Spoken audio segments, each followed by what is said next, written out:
Hi.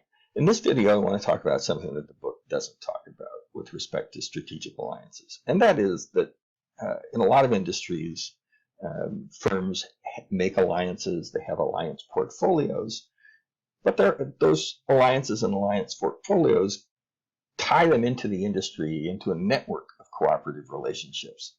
And in some industries, this is really important. For instance, in biotech, it's pretty clear from a lot of research that being central in the sort of relationship network, the cooperation network, the collaborative project network between pharmaceutical firms and universities and other actors is really important for firms recognizing opportunities, having access to resources, and so on. So it's not just who your direct allies are, but who the allies of allies and allies of allies are. And so I wanted to show this. This is the pharmaceutical industry from research I'm working on. We've got this for competitive relationships as well. But for this video, I really just want to talk about cooperative.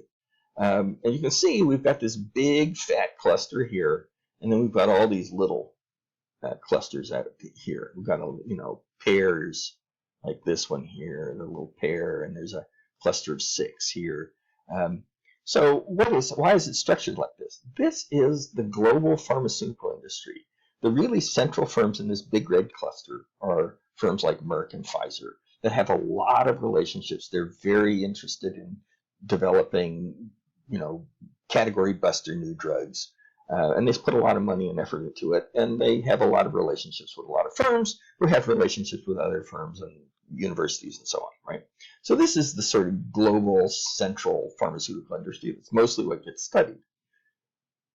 The cloud around it, the sort of comet shell around this big cluster, little clusters, is mostly generics. It's mostly firms making manufacturing arrangements or firms with only a very few products making country entry arrangements or something. So it's not the big global MNC, but it's very important for the overall industry. And then firms that don't show up on here, that don't have alliances, they have to do everything themselves. And in the pharmaceutical industry, that's actually sort of a bad way to compete.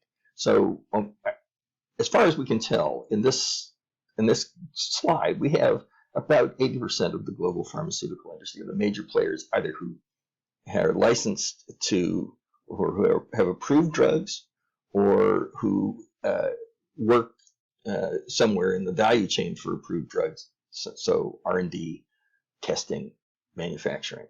So if you have a good position in these networks, so you're central to one of these networks, either a big network or a medium-sized network, you probably have some significant competitive advantage in terms of access to information and resources.